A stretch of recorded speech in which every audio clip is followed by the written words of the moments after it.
Good morning, friends. I, Anush Shrivastava, welcome you all on my YouTube channel, Shreenomics and Accounts.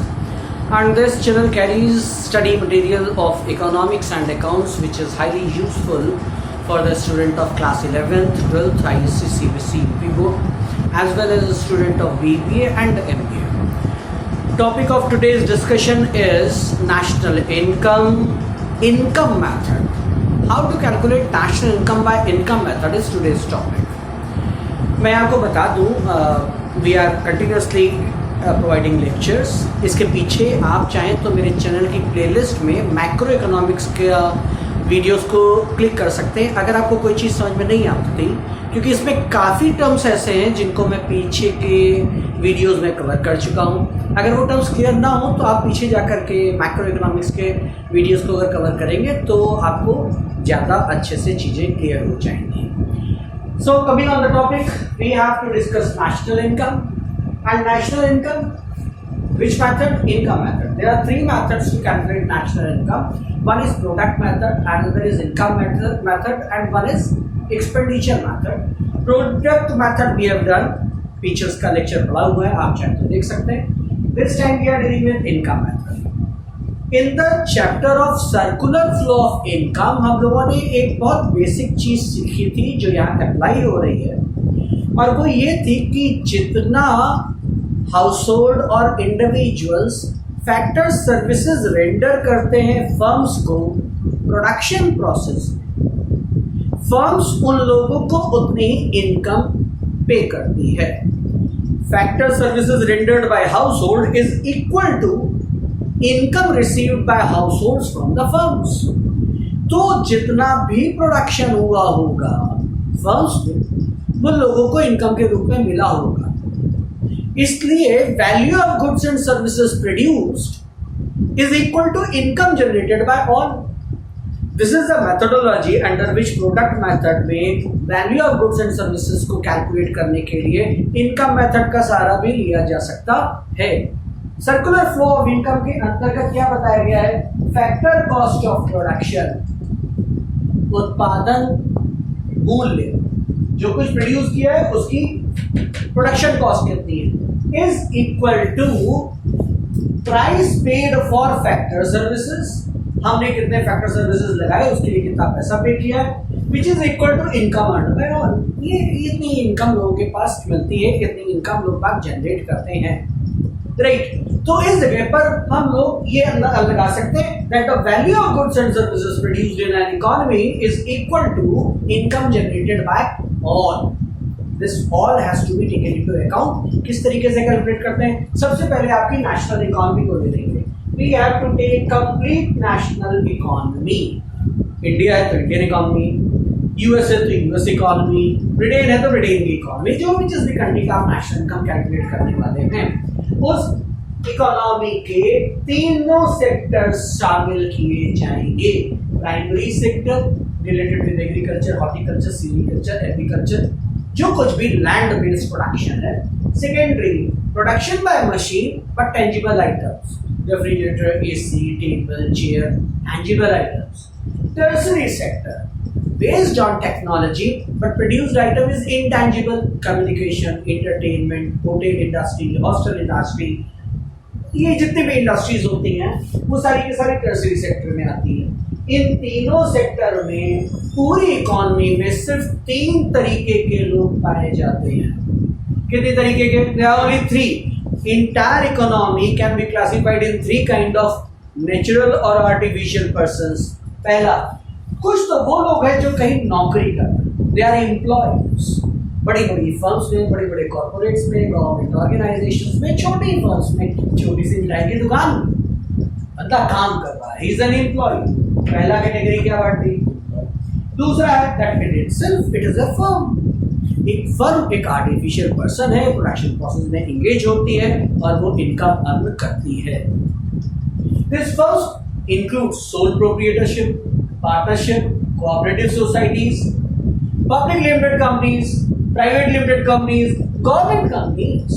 लेकिन कोई भी किसी भी प्रकार की एक संस्था है जो कि काम कर रही है. And third kind of people are self employed. ये ना कहीं नौकरी कर रहे होते, ना ही अपने आप में फर्म होते हैं, लेकिन इसके बाद भी सेल्फ एम्प्लॉयड होते हैं। बहुत सारे लोग बात, आप फोन करते हैं, इलेक्ट्रीशियन आता है आपके यहाँ थोड़ी देर काम करता है, पैसे लेके चला जाता है। आप डॉक्टर के पास जाते हैं, उसका कंसल्टेशन लेते हैं, उसकी फीस देते हैं, चले जाते हैं। आप वकील के पास जाते हैं, कुछ फीस देते हैं और वापस चले जाते हैं। ये कहीं नौकरी नहीं कर रहे हैं, ना ही अपने आप में firm, but they are self employed. कहीं ना कहीं से इनके पास कोई ना कोई इनकम का सोर्स है। तो पूरी इकोनॉमी के तीनों सेक्टर में इन्वॉल्व तीन ही तरीके की प्रोडक्टिव यूनिट्स हैं। या तो बंदा कहीं नौकरी कर रहा है, या वो अपने आप में किसी प्रकार का फर्म है, या फिर वो कहीं ना कहीं सेल्फ एम्प्लॉयड है। ये तीन लोग इनकम अर्न कर रहे हैं और इनकी इनकम अर्न जितनी की गई है, अगर हम उसको एड अप कर ले जाएं तो हमारे पास क्या निकल आएगा? हमारे पास निकल आएगा factor cost of production of all value of all goods and services in the country. In the country तो डोमेस्टिक इनकम निकलेगी।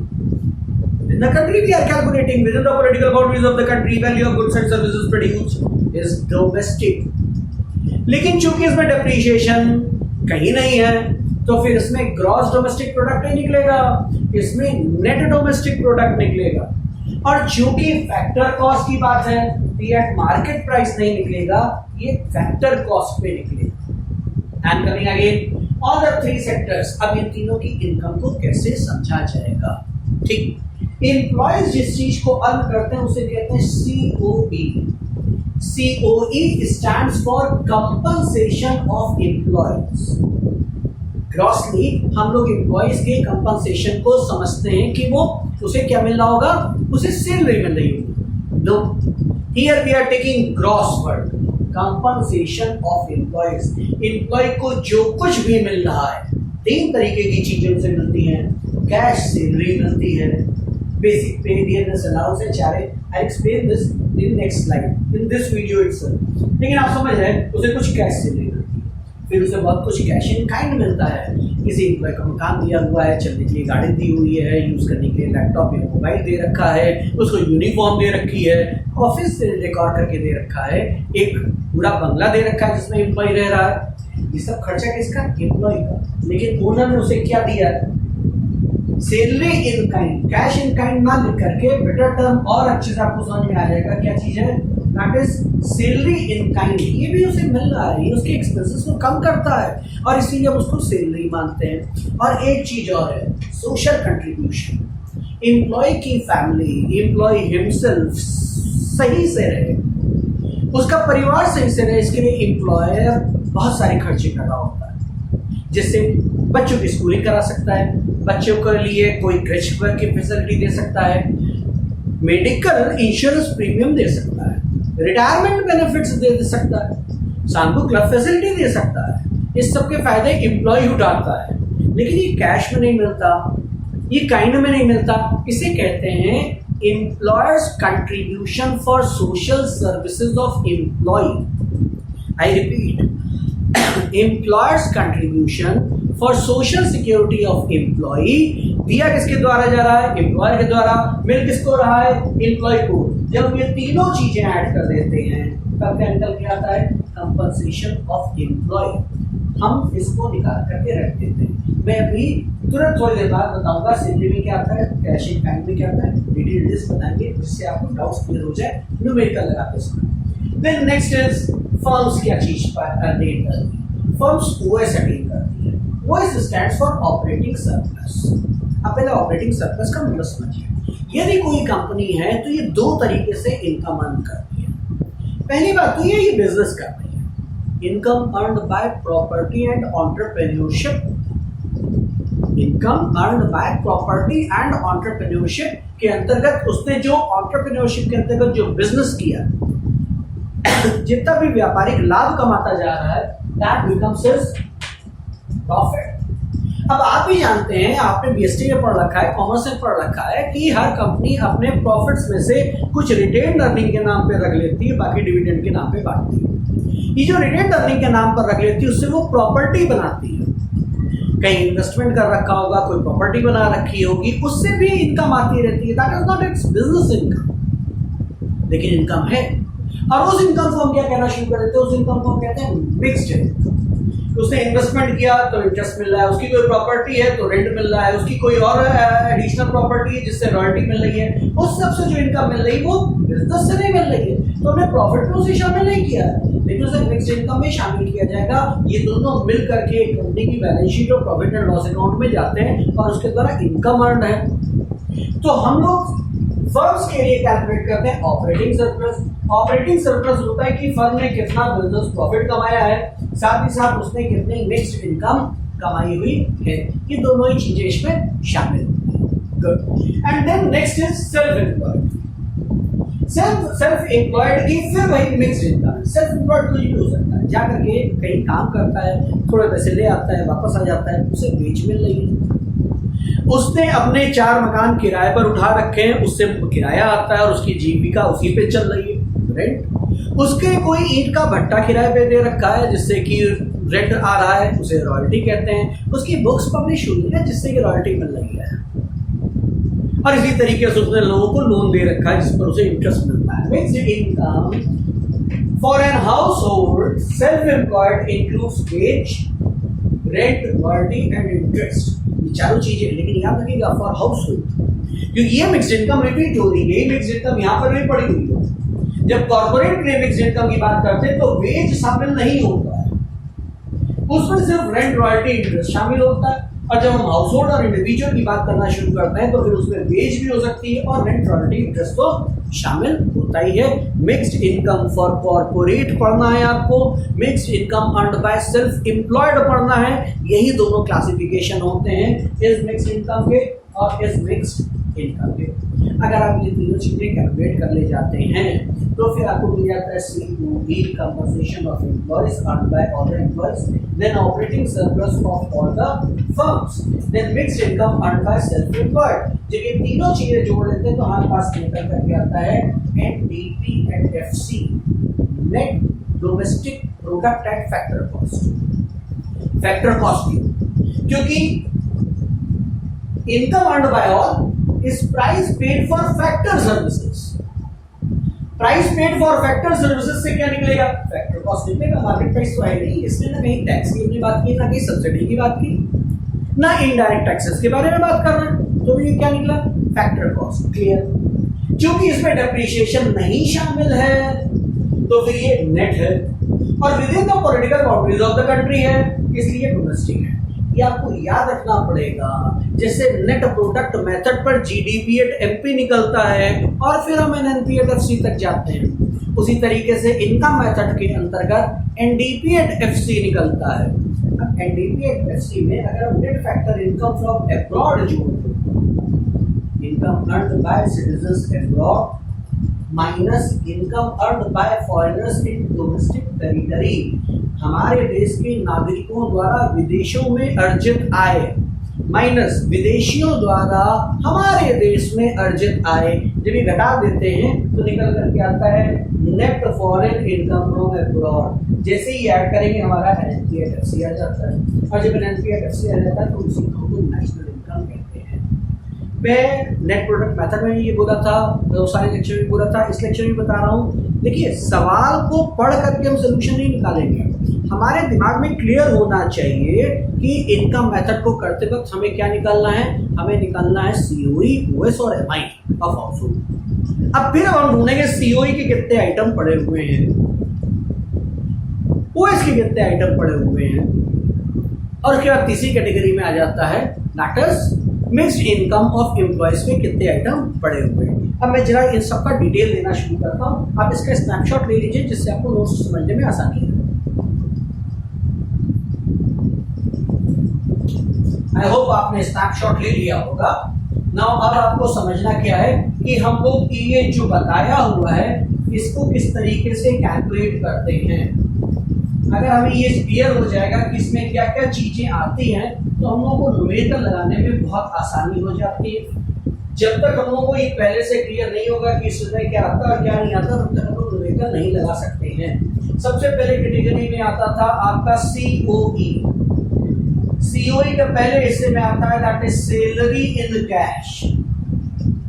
सैलरी इन कैश में क्या आता है? जो कुछ नकद मिल रहा है वो सारी चीजें आती हैं। क्या क्या आएगा इसमें? अंतर्गत बेसिक पे आएगा, अगर कोई डियरनेस अलाउंस मिल रहा है, डियरनेस अलाउंस महंगाई भत्ता मिल रहा है, कैश मिलता है, सीसीए मिल रहा है, सिटी कंपनसेटरी अलाउंस। अगर इसके अलावा भी आपको कोई अलाउंस मिल रहा है, बातें चले जाइए, जो कुछ भी लग रहा है कि कैश में मिल रहा है, वो सारी की सारी चीजें आपकी किसमें आ जाती हैं? Salary in cash. दूसरी स्थिति में आता है salary in kind. Salary in kind में अगर हाउस मिल रखा है, कोई इलेक्ट्रॉनिक गैजेट दे रखा है, किसी प्रकार का यूनिफॉर्म या ड्रेस दे रखा है, अगर किसी प्रकार की कार दे रखी है, फॉर कार आगे इतना याद रखिएगा, नॉट फॉर ऑफिस यूज। बहुत तरीके की लैंग्वेज में सवाल पूछा जाता है, जैसे मैं एक एग्जांपल बताता हूं, car is provided in office to manage office work. अब this is not included because car is provided for office work, not it is not going to benefit employ. लेकिन car is provided to pick and drop the employ from his home to office. Car इसलिए provide की गई कि वो घर से उठाती है, ऑफिस डालती है, ऑफिस से उठाती है, घर में डालती है। This will be included. जैसे आजकल के आप लोगों ने खूब सारे पढ़ रखे होंगे कि जितने भी आउटसोर्सिंग कंपनीज है वो अपनी एम्प्लॉयज को आने जाने के लिए कैब प्रोवाइड कराते हैं, और वो जैसे ही कैब प्रोवाइड कराते हैं दैट विल बी इंक्लूडेड। तो कोई भी फैसिलिटी ऐसी दे रखी है जो उसका खर्चा कम कर रहे हैं लेकिन काइंड में है, तो हम लोग उसको क्या कहना शुरू कर देते हैं? ये टॉपिक बहुत परेशान करता है, when and where car is provided. अगर आपको जरा भी सवाल पढ़ने में ये लग रहा है car is provided for office work, that will not be included. और अगर car is provided for his personal use, for personal benefit, that will be included because that is compensation. और उसके बाद आता है दैट इज, ध्यान से देखिए इसको क्या कहते हैं, इसको employers contribution. Employers contribution for social security, for social security of employee. हर एम्प्लॉय को लीव ट्रेवल कंपनसेशन दिया जाता है। 2-3 साल में आप अपने परिवार को लें और परिवार को लेकर के कहीं घूम करके आए जिससे आपका रिक्रिएशन हो। ये leave travel concession employers contribution social security के लिए। पीपीएफ में एम्प्लॉयर पैसा कंट्रीब्यूट कर रहा है, पीपीएफ में जमा हो रहा है एम्प्लॉय के, सोशल सिक्योरिटी है। कंपनी मेडिकल इंश्योरेंस प्रीमियम पे कर रही है एम्प्लॉय का, सोशल सिक्योरिटी है। अगर किसी प्रकार का पेंशन स्कीम एम्प्लॉयर कंट्रीब्यूट कर रहा है तो सोशल सिक्योरिटी है। Pension itself is a social security, तो वो भी इंक्लूड होगा। Be aware old age pension नहीं होना चाहिए। Old age pension is not provided to employees; they are provided to normal candidates who are old. तो employ का रिलेशन होना जरूरी नहीं है, तो ओल्ड एज पेंशन नहीं शामिल होगी, लेकिन पेंशन शामिल होती है। तो अब आपको सीओई का मतलब बेसिक कंसेप्ट क्लियर हो गया होगा। जो कुछ कैश में जा रहा है उसे ऐड कर दिए, जो कुछ काइंड में दिया है लेकिन उसका बेनिफिशियल वॉरंटी हो सकता है उसे ऐड कर दिए, और अगर एम्प्लॉय ने कोई कंट्रीब्यूशन दे रखा है एम्प्लॉय की सोशल सिक्योरिटी के लिए या उसकी फैमिली की सिक्योरिटी के लिए, तो वो सीओई में इंक्लूड होता है। अब इसके बाद नेक्स्ट एक और चीज आ जाती है जिसके अंतर्गत आपको ये समझना होगा कि व्हाट इज ओएस। ओएस मैंने अभी आपको पीछे बता रखा है बहुत अच्छे से। 2 चीजें इसमें शामिल होती हैं। पहला profit of company plus mixed income. Mixed income कहां से कमाई है? मिक्स्ड इनकम वो है जो कंपनी ने अपने इन्वेस्टमेंट से कमाई है। कंपनी ने इन्वेस्टमेंट किया, इन्वेस्टमेंट करने के बाद उसकी इनकम आती जा रही है, उसकी मिक्स्ड इनकम का हिस्सा होता है। ये बेसिकली 3 हेड्स के अंतर्गत आती है। ये रेंट आ सकता है जो उसने प्रॉपर्टी दे रखी है, कोई एक रॉयल्टी आ सकती है उसके पास जो उसने अपने पेटेंट्स या कॉपीराइट्स इशू कर रखे हैं, और इसके बाद किसी प्रकार का इंटरेस्ट आ सकता है जो कंपनी ने अलग अलग जगह पर इन्वेस्टमेंट कर रखे हैं। उन सारे इन्वेस्टमेंट्स को ऐड कर देते हैं तो उसकी मिक्स्ड इनकम। अब प्रॉफिट क्या होता है? प्रॉफिट सीधे कभी नहीं दिया जाता है। प्रॉफिट के 3 टुकड़े होते हैं, वो आप समझ लें। प्रॉफिट के ये 3 टुकड़े ज्यादातर आपको दिए जाएंगे। सबसे पहले दिया जाएगा कॉर्पोरेट टैक्स, कॉर्पोरेट टैक्स। फिर दिया जाएगा डिविडेंड, और इसके बाद एक और चीज दी जाएगी रिटेन्ड अर्निंग।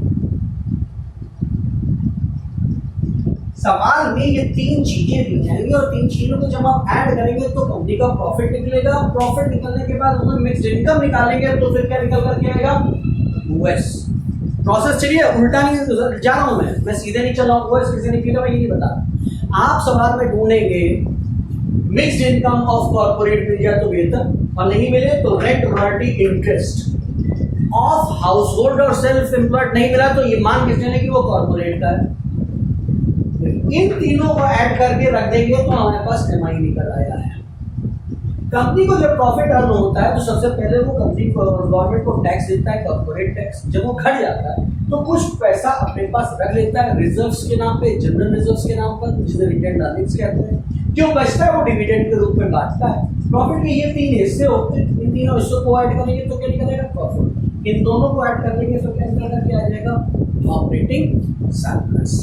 मैंने अभी इतनी देर में आपको दो ब्रॉड चीजें बता दी हैं और उन दो ब्रॉड चीजों के जरिए हम लोग ये बेसिक इक्वेशन पर पहुंचे क्या कि एनडीपी एट एफसी निकालना है। I repeat, net domestic product at factor cost. तो इसके लिए हमें सीओई कैलकुलेट करने का तरीका बता दिया। ओएस प्लस एमआई निकालना है। ये किसका है? ये सेल्फ एम्प्लॉयड का है, जिसकी डेफिनेशन मैंने आपको बता दी। दिया ऐसे होगा: wage of self employed, rent of self employed, royalty of self employed और interest of self employed. Of self employed नहीं है तो ये कॉर्पोरेट में जाएगा, ओएस का हिस्सा होगा एमआई। इन तीनों को जब हम ऐड करते हैं तो क्या निकल करके आता है? NDP at FC. NDP at FC से एनएनपी एट एफसी निकालने के लिए एनडीपी एट एफसी में अगर हम एनएफआईए को ऐड कर देते हैं, सवाल में कुछ और भी मांगा जा सकता है, ये जरूरी नहीं कि आपसे नेशनल इनकम मांगी जाए। तो फिर मैं वही बोलूंगा, नेशनल इनकम एग्रीगेट्स वाले लेक्चर में मैंने सारी इक्वेशंस बता करके समझाई हुई हैं। जिससे एक एग्जांपल आपके पास निकल करके क्या रखा हुआ है, आपके पास एनडीपी एट एफसी आपने इस इक्वेशन के जरिए निकाल दिया है और आपसे बोला जा रहा है जीडीपी एट एफसी निकालिए। डी सेम है, एफसी सेम है, नेट से ग्रॉस पे जाना है, क्या कर दिए? डेप्रिसिएशन ऐड कर दिए। दूसरा इक्वेशन लेते हैं, NDP at FC. NDP at FC आपने इस इक्वेशन से निकाल लिया है। आपसे जीएनपी एट एफसी मांगा जा रहा है। यार एक बार बड़ा जीडीपी एट एमपी मांगा जा रहा है, बहुत बड़ा डिफरेंस। नेट दिया हुआ है, ग्रॉस निकालना है। सबसे पहले क्या करेंगे? सबसे पहले डेप्रिसिएशन ऐड कर देंगे। एक प्रॉब्लम सोल्व। डोमेस्टिक दिया हुआ है, नेशनल निकालना है। डोमेस्टिक में जब हम लोग एनएफआईए को ऐड करते हैं तो फिर क्या निकाल किया जाता है? डोमेस्टिक से नेशनल आ जाता है। फैक्टर कॉस्ट दिया है, मार्केट प्राइस निकालना है। हम लोग एनआईटी को ऐड कर देंगे तो फिर आपका ये निकल आएगा।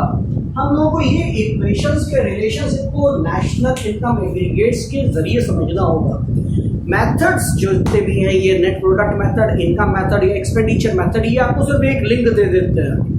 पूरे एक्सपेंडिचर मेथड को निकालने के बाद हमारे हाथ में क्या आता है? NDP at FC.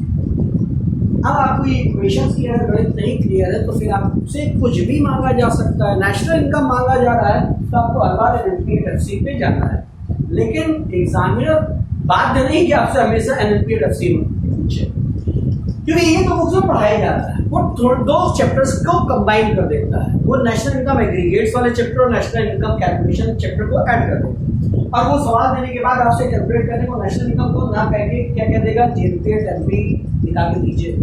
तो अब आपके पास मेथड क्या है? एनएनपी एट एफसी इसके आगे आते ही तो आपको नेशनल इनकम एग्रीगेट का एक बार लेक्चर रेफर कर लेना चाहिए, जिससे कि चीज़ ज़्यादा क्लियर। आई होप आपको चीज़ें समझ में आई हुई होगी। अगर आपको समझ में नहीं आई तो ऊपर मैंने मेल आईडी लिख रखा है anuj143.as@gmail.com। आप अपनी क्वेरी को मुझे भेजिए, मैं उसका एक्सप्लेनेशन देने की कोशिश करूँगा। अगर आपको ये वीडियो अच्छा लगा तो आप इसे अपने फ्रेंड्स के साथ शेयर कर सकते हैं। बेल आइकन को दबा करके आप इस चैनल को सब्सक्राइब कर सकते हैं, जिससे कि जब भी नए वीडियोस में जैसे जैसे अपलोड करता जाऊँगा आपके पास पहुँचते जाएंगे। मेरे इस चैनल में अकाउंट्स और इकोनॉमिक्स की ही वीडियोज़ हैं जो कि बहुत ही यूज़फुल हैं class 11, 12, ICSE, CBSE, UP board और स्टूडेंट्स ऑफ BBA और MBA। Thanks a lot for watching the video. Wish you all the good luck. Happy learning. Thank you.